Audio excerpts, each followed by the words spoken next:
September 25వ తేదీన AP ప్రభుత్వం పంట నష్ట పరిహారం అమౌంట్ అయితే విడుదల చేసింది. ఇలా రిలీజ్ చేసిన అమౌంట్ అనేది మాకు ఇంకా క్రెడిట్ అవ్వలేదు అని కొంతమంది కామెంట్స్ అయితే చేస్తున్నారు. నేను ఆల్రెడీ ఆ అమౌంట్ అనేది పడకపోవడానికి ఒక కారణం అయితే గత వీడియోలో అయితే చెప్పాను. మరో 2 కారణాలనైతే ఈ వీడియోలో అయితే చెప్తాను చూడండి. మీకు స్క్రీన్ పైన నంద్యాల జిల్లాకు సంబంధించి ప్రజాశక్తి న్యూస్ పేపర్‌లో వచ్చిన ఆర్టికల్‌ని అయితే చూపిస్తున్నాను చూడొచ్చు.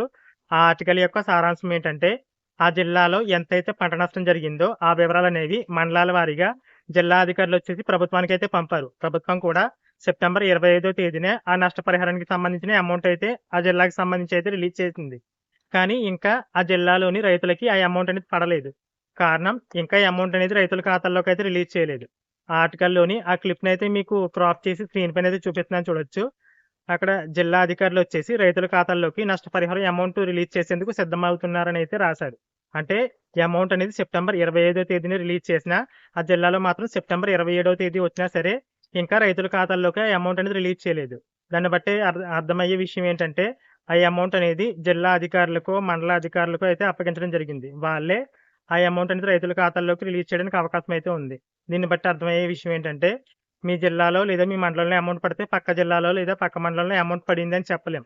కాబట్టి నేను గత వీడియోలో చెప్పినట్లుగా సెప్టెంబర్ 30వ తేదీ వరకు కూడా వెయిట్ చేయండి. ఈలోపు జిల్లాల వారీగానో, మండలాల వారీగానో ప్రతి ఒక్కరికి కూడా నష్టపోయిన అందరికీ కూడా ఆ అమౌంట్ అనేది పడుతుంది. అలాగే మరొక కారణం చూసినట్లయితే ఈ పంట నష్ట పరిహారం అమౌంట్ అనేది డీబీటీ విధానం ద్వారా అంటే నేరుగా ఎవరైతే పంటలు నష్టపోయారో ఆ రైతుల ఖాతాల్లోకి ప్రభుత్వం అమౌంట్ అయితే రిలీజ్ చేస్తుంది.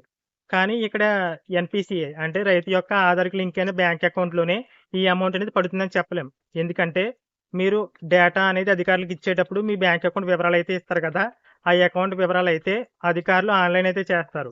ఆ డేటాను బేస్ చేసుకొని ప్రభుత్వం అమౌంట్ అయితే రిలీజ్ చేస్తుంది. కాబట్టి మీరు తప్పకుండా రైతు సేవా కేంద్రాలు లేదా సచివాలయాల్లో మీ యొక్క ఎలిజిబుల్ లిస్ట్ అనేది డిస్‌ప్లే చేస్తారు కదా! ఈ పంట నష్టానికి సంబంధించి. ఆ లిస్ట్‌లో మీ యొక్క బ్యాంక్ అకౌంట్ నంబరు, అలాగే ఐఎఫ్ఎస్‌సి కోడ్ ఈ 2 కూడా కరెక్ట్‌గా ఉన్నాయో లేదో చూసుకోండి. అలాగే పేరు కూడా కరెక్ట్‌గా ఉందో లేదో చూసుకోండి. ఈ వివరాల్లో ఏమన్నా తప్పులున్నట్లయితే మీకు ఈ అమౌంట్ అనేది పడకపోవచ్చు. కాబట్టి ఒకసారి మీరు వెరిఫై అయితే చేసుకోండి. ఇలా ఎలిజిబుల్ లిస్ట్‌లో వివరాలన్నీ వెరిఫై చేసుకున్న తర్వాత మీ యొక్క వివరాలన్నీ కరెక్ట్‌గా ఉన్నట్లయితే సెప్టెంబర్ 30వ తేదీ వరకు కూడా వెయిట్ చేయండి. ఈ అమౌంట్ అయితే పడుతుంది.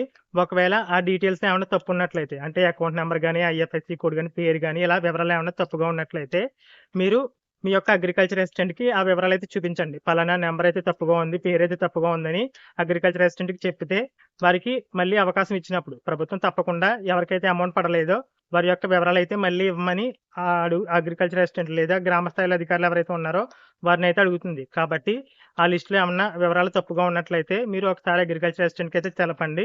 వారికి అవకాశం ఉన్నప్పుడు వివరాలైతే సరిచేసి మళ్ళీ ప్రభుత్వానికైతే పంపడం జరుగుతుంది.